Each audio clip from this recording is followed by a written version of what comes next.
1,000 years ago, Islamic civilization had surpassed Europe in nearly every respect.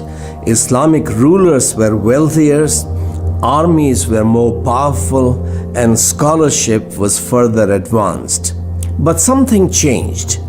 Now the Spanish world translates as many books each year as Arabs have translated in the last 1,000 years. What brought about this dramatic rise of the West? My secular professors taught that the secret was the West's discovery of human dignity during the Renaissance. That is true. But they also taught that the Renaissance humanist discovered this view of man in the Greek and Latin classics. That is a myth.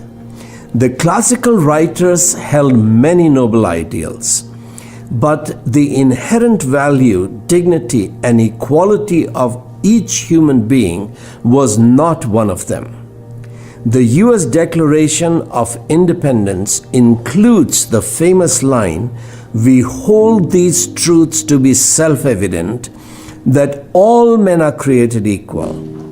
But human equality has never been self-evident.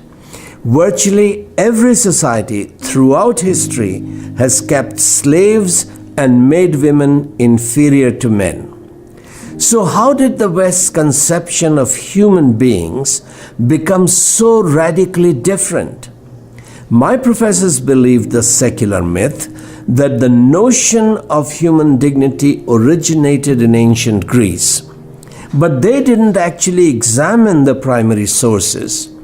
A century-long research culminated in a 2-volume work by Charles Trinkaus entitled In Our Image and Likeness.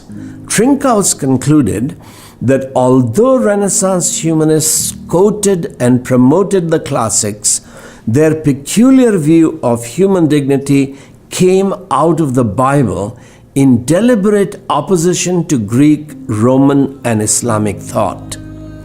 Their view of man was derived from the very first chapter of the Bible, which says that God made man in his image and likeness.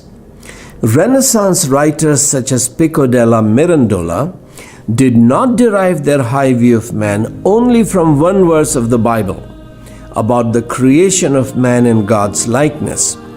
The Bible revealed man's unique dignity most supremely in the incarnation of Jesus Christ.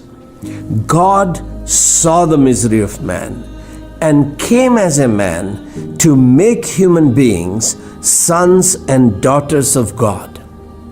Muslim intellectuals couldn't believe this. They asked, can God also become a dog? Their view reduced man to the level of beasts. Islam's failure to appreciate the value and dignity of human beings prevented Islamic civilization from developing the full potential of its people. It trapped the masses without the fundamental rights and liberties that made it possible for the West to overtake Islamic civilization. Saudi Arabia, for example, refused to sign the United Nations Universal Declaration of Human Rights because it correctly saw that the declaration was anti-Muslim. It was a Judeo-Christian idea pretending to be universal.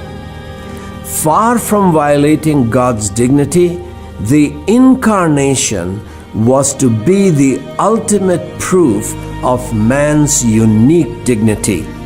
Man was made in God's image, but the Bible taught reformers such as Martin Luther that human beings have fallen in sin. God has loved us enough to come and save us from our sin and make us His beloved children. God's descent means man's ascent. It confirms that human beings are unique in the created order. Of course, every atheist will tell you that he believes in human equality, but that's only because the Bible wrote that notion into their cultural DNA.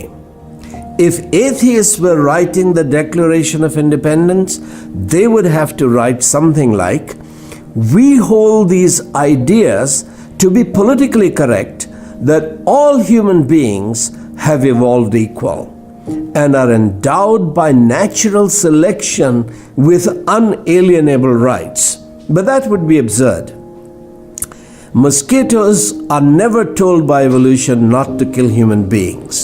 There is no observable way in which all human beings can be seen as equal. No, equality is a moral and theological idea that evolutionism can't support because it is a theory meant to explain inequality which is self-evident in nature. So the question is, will we reduce man to the level of beasts, or will we recover the historic basis for man's faith in man's unique dignity?